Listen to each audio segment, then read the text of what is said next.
Last week we looked at replacement plans for the ageing Collins-class submarines, with some defence experts critical of a commitment to again build submarines in South Australia. Others argue Australia can and should build what it needs.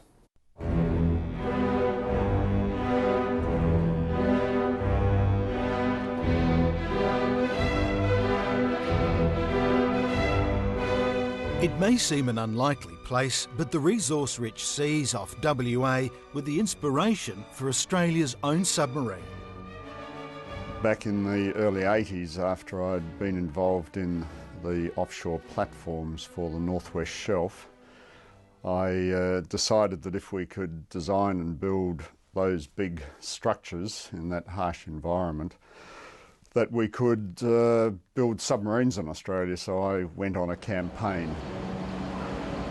He won the battle but lost the war. John White had hoped his consortium, using a German design, would win.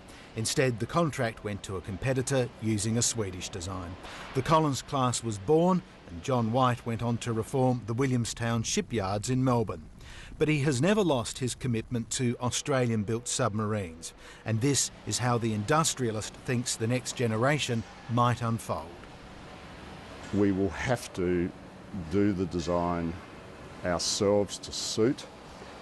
We will not start from scratch because we have the Collins class and we have learnt a lot. We have designed a big hull. There are also other hulls available in Europe. The French have a hull which is totally proven at about 5,000 tonnes. Isn't that a nuclear submarine though? That's the propulsion system, but the hull is the hull. We could take the French hull as a proven hull if we want one that big, and we could integrate the conventional propulsion system that we have decided we wish to have. Whatever is chosen, proponents of a locally made submarine say early American involvement will be crucial, particularly in providing weapons systems.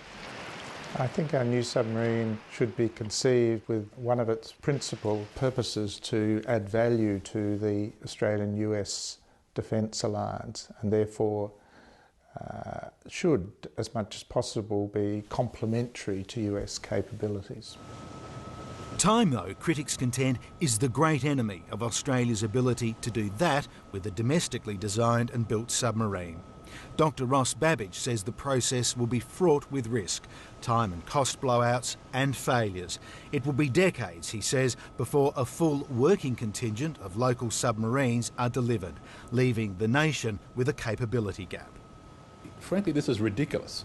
And if we tried to do such a thing, this would be extortionately expensive, and we'd be spending literally billions of dollars to maintain a submarine force which was way past its use-by date and frankly wasn't able to do most of the things we'd want it to do. And what we're looking at there is all the bilges on board. But advocates of local submarines counter other dangerous gaps would emerge if Australia chose to buy a ready-made boat.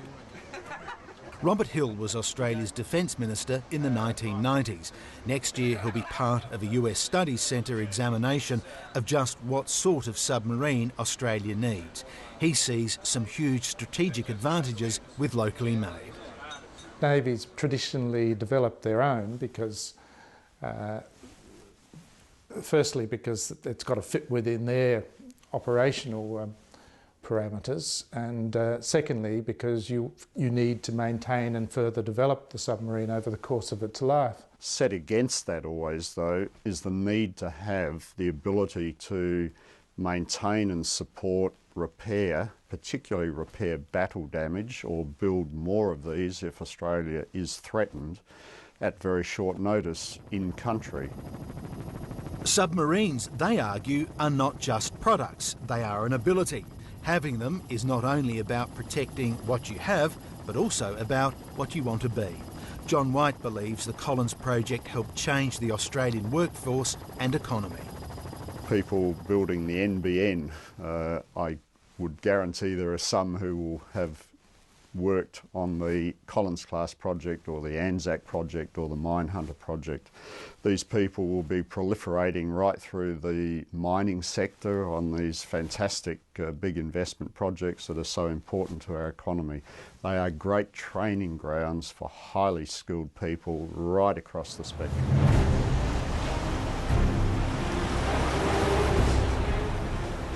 For the moment, debate about what replaces the Collins is on hold, while the federal government reviews how the current submarines are maintained.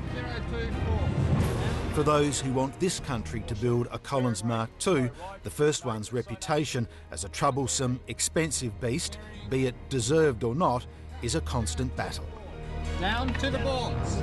To allow ourselves to be deterred from doing what we know we can do well by some focus on a few unfortunate negative aspects of previous projects is really quite un-Australian and unambitious.